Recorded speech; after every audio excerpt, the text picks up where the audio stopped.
राजन साळवी, माजी आमदार राजन साळवींचा उद्या शिवसेनेत प्रवेश होतो। ठाकरेंच्या पक्षाच्या उपनेतेपदाचा त्यांनी राजीनामा दिला। उद्या दुपारी 3 वाजता ते शिंदे गटात ठाण्यामध्ये पक्षप्रवेश करतायत। अधिक तपशील आपण जाणून घेणार आहोत। आमचे प्रतिनिधी उदय जाधव आता क्षणाला आपल्या बरोबर आहेत। उदय, यापूर्वी राजन साळवींनी खरं तर ते शिंदे गटात जाणार की नाही याबद्दल उत्तर द्यायला नकार दिला होता, पण आता असं कळतंय की उद्या त्यांचा शिंदे गटात प्रवेश होतोय। काय माहिती याबद्दल? शिवसेना उद्धव बाळासाहेब ठाकरे पक्षाचे माजी आमदार राजन साळवी राजापूर लांजा विधानसभा मतदारसंघातून ते निवडून आले, मात्र आता त्यांचा पराभव झाला होता मागच्या विधानसभा निवडणुकीमध्ये। ते आता शिवसेना पक्षामध्ये उपमुख्यमंत्री एकनाथ शिंदे यांच्या उपस्थितीमध्ये पक्षप्रवेश करणार असल्याची माहिती आता मिळत आहे। सूत्रांनी दिलेल्या माहितीनुसार त्यांनी ठाकरे गटाच्या पक्षाचा जो उपनेते पदाचा आहे त्याचा देखील राजीनामा जो आहे तो सोपवला असल्याची माहिती मिळते आणि त्यानुसार ते उद्या ठाण्यामध्ये दुपारी उपमुख्यमंत्री एकनाथ शिंदे यांच्या उपस्थितीमध्ये पक्षप्रवेश करणार असल्याची माहिती मिळते आहे। गेले काही दिवस त्याने बातम्या पसरवत होती की राजन साळवी नेमक्या कोणत्या पक्षामध्ये जाणार, ते भाजपमध्ये जाणार का शिवसेनेमध्ये जाणार, हा पक्ष कोणत्या पक्षात जाणार याबद्दल प्रश्न जो आहे तो निर्माण झाला होता। मात्र अखेरीस त्यांनी निर्णय घेतला असल्याची माहिती मिळते आहे। शिवसेनेमध्ये त्यांचा उद्या पक्षप्रवेश होत असल्याची माहिती मिळते। धन्यवाद उदय या सगळ्या माहितीबद्दल। अखेर आपण बघतोय की माजी आमदार राजन साळवींचा जो आहे तो उद्या दुपारी 3 वाजता ठाण्यात शिंदे गटामध्ये पक्षप्रवेश केला जातोय। पुन्हा एकदा उदयकडे आपण जाऊयात, उदयशी आपण बोलण्याचा प्रयत्न करूयात। उदय, आपण पाहतोय की तसं बघायला गेलं तर राजन साळवी गेल्या काही कालावधीमध्ये म्हणजे ते निवडणुकीला तर त्यांचा पराभव झालाच, पण त्याचबरोबर हा देखील एक मुद्दा उपस्थित होत होता कालपर्यंत की किरण सामंत या विषयाला घेऊन मात्र नाराज असू शकतात, कारण किरण सामंत त्यांच्या विरोधात उभे होते, जे जिंकून आले, जे उदय सामंतांचे बंधू आहेत। तर हा एक मोठा अडथळा या सगळ्याचे ठरू शकतो किंवा नाराजीचं वातावरण एक तयार होऊ शकतं। अगदी बरोबर, कारण एकाच मतदारसंघामध्ये 2 नेते झालेले आहेत। आताचे विद्यमान आमदार जे आहेत ते किरण सामंत आहेत, जे सध्या निवडून आलेले आहेत, मात्र त्यांनी राजन साळवी यांचा जो आहे पराभव केलेला आहे। जर का राजन साळवी यांना पक्षामध्ये घेत असतील तर त्यांचं पुनर्वसन जे राजकीय ते कुठे करणार, हा देखील एक प्रश्न निर्माण जो आहे तो झालेला आहे। त्यामुळे अद्याप कुठलेही प्रश्न जे सुटले नाहीत, मात्र राजन साळवी यांचा लवकरच पक्षप्रवेश होणार ही माहिती वाटप खरी असल्याची सांगितली जात आहे। त्यामुळे उद्या पक्षप्रवेश झाल्यानंतर त्यांच्यावरती काय जबाबदारी सोपवली जाते आहे शिवसेना पक्षाकडनं हे आता पाहावं लागेल। पण उदय, राजन साळवींचा शिंदे गटामधला प्रवेश हा ठाकरे गटाला फार मोठा धक्का म्हणायचा का? कारण गेल्या कालावधीमध्ये तसं बघायला गेलं तर ठाकरे सेना ही पराभवामुळे तशी संपण्याच्या याच्यातच आहे, पण राजन साळवींचा हा प्रवेश एक पक्ष संघटनेला कोकणातला मोठा धक्का असेल का?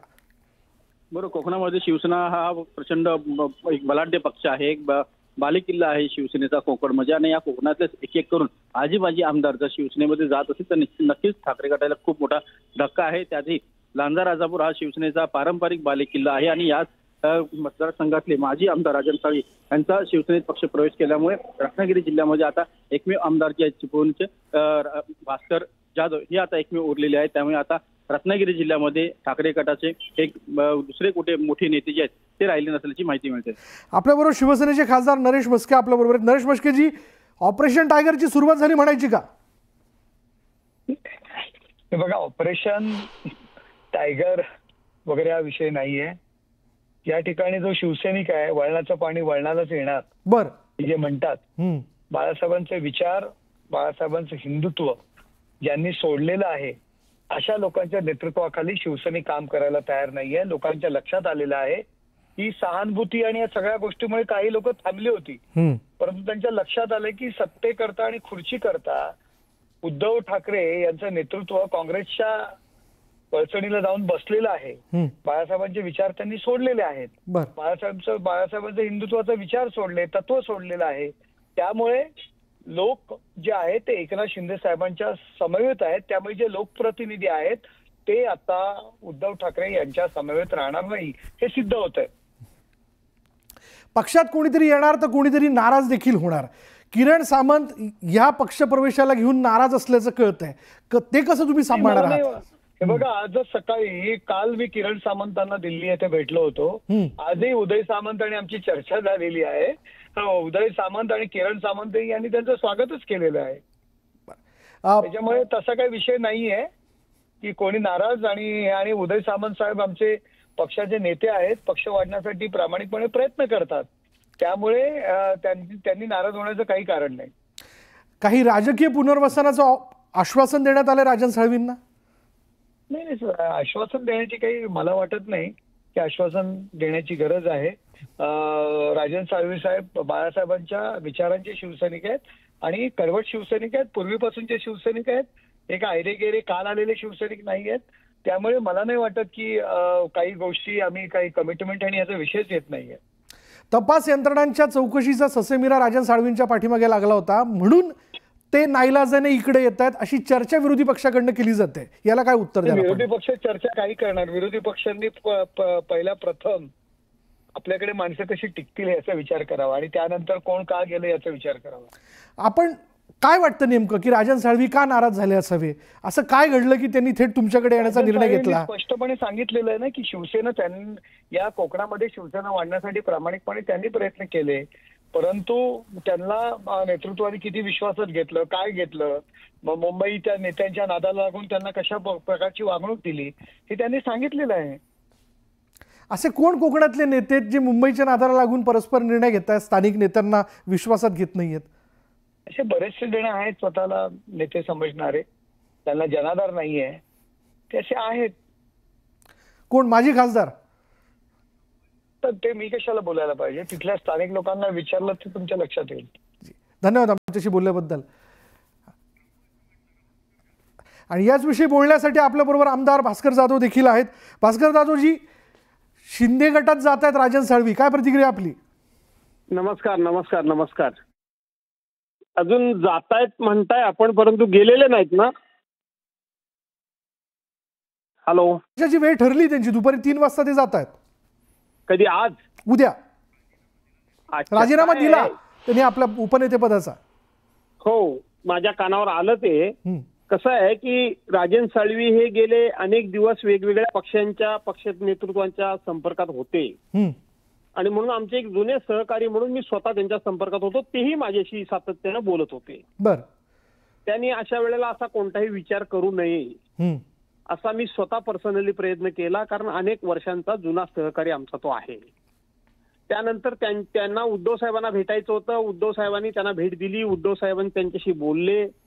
उद्धव साहेबांनी त्यांचे गैरसमज दूर करण्याचा प्रयत्न केला, त्यांचं समाधान करण्याचा प्रयत्न केला आणि त्यानंतर ते असं आम्हाला वाटलं होतं की ते जाणार नाहीत आणि 2 दिवसापूर्वी आम्ही त्यांच्याकडे बोललो स्वतःहून.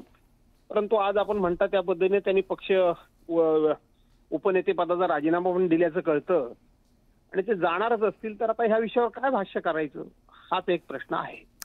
का नेमके ते नाराज होते? आपण स्वतः त्यांच्याशी बोलला होतात.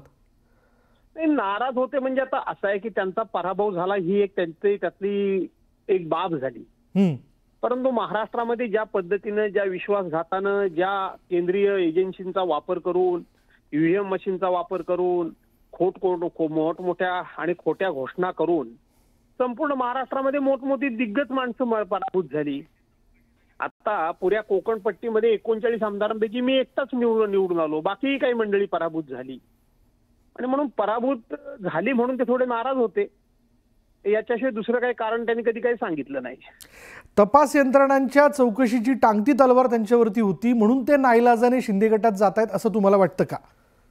नाही, कसं झालंय महाराष्ट्रामध्ये आणि देशामध्ये आता एक ट्रेंड झालाय की विरोधी पक्षानं, खास करून भारतीय जनता पार्टीनं विरोधी पक्षाच्या नेतृत्वावर बेछूट आरोप करायचे, भ्रष्टाचाराचा आरोप करायचे, त्यांच्या चौकशा लावायच्या, त्यांना नामोहरम करायचं आणि त्यांची इच्छा नसली तरी सुद्धा त्यांना आपल्या पक्षामध्ये, आपल्या गटामध्ये यायला भाग पाडायचं आणि मग त्या चौकशा बंद करायच्या, अशी अनेक उदाहरणं आज आपल्या समोर आहेत.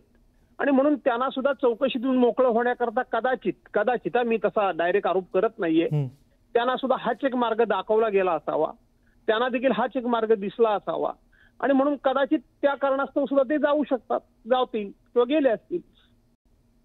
कोकणातील ठाकरे गटाच्या अस्तित्वाला हा धक्का लावण्याचा प्रयत्न असं तुम्हाला वाटतं का? असं आहे की हे सगळं आहे सध्याच्या वेळेला, ते एखादं वादळ आलं किंवा तर सगळं घुसळून निघतं, ढवळून निघतं आणि म्हणून तशा पद्धतीनं काही कालावधी करता हे सगळं घुसळून निघणार आहे, ढवळून निघणार आहे आणि शेवटी गाळा खाली बसणार आहे आणि स्वच्छ हवा, शुद्ध हवा कालांतरानं म्हणण्याच्या लवकरच त्या ठिकाणी आपल्या सर्वांना अनुभवायला मिळेल. आणि म्हणून मला असं वाटतं की सगळ्यांनी मिळून एक लक्षात घ्या, सगळ्यांनी मिळून उद्धव बाळासाहेब ठाकरे यांच्या पक्षाला अडचणीत आणायचंच हे ठरवलेलं दिसतंय. परवांच्या दिवशी मला कोणीतरी विचारलं की ऑपरेशन टायगर, अरे ज्या माणसाचे तुम्ही 40 आमदार फोडलेत, 13 खासदार फोडले, आता सुद्धा त्यांच्या आमदारांनी खासदार फोडत असताना ऑपरेशन टायगर म्हणावं लागतं. याचा अर्थ आजही महाराष्ट्रामध्ये टायगर एकच आहेत आणि ते म्हणजे उद्धव बाळासाहेब ठाकरे. आणि म्हणून तुमचा त्यांना टायगर हाच उल्लेख करावा लागतो. माझ्या दृष्टीनं हीच अत्यंत अभिमानाची गोष्ट आहे. धन्यवाद आमच्याशी बोलल्याबद्दल. आणि आता क्षणाला याबद्दलचा आणखीन एक पुढला अपडेट असं कळतं की आज रात्री राजन साळवी आणि उपमुख्यमंत्री एकनाथ शिंदे या दोघांमध्ये बैठक पार पडते. ठाण्यामध्ये बैठक पार पडेल असं देखील आपल्याला कळतंय. आणि उद्या दुपारी 3 वाजता राजन साळवींचा शिंदे गटात पक्षप्रवेश होतोय. आणि जसं आता आपण वेगवेगळ्या नेत्यांच्या प्रतिक्रिया जाणून घेतल्या, एकीकडे असं देखील म्हटलं जाते, तर्क लावले जातात वेगवेगळे की राजन साळवी नाराज होते. या विषयाला घेऊन त्यांनी उद्धव ठाकरेंशी देखील चर्चा केली, पण यानंतरही त्यांचा बाहेर पडण्याचा निर्णय जो आहे तो ठाम असल्याचं आपण पाहतोय.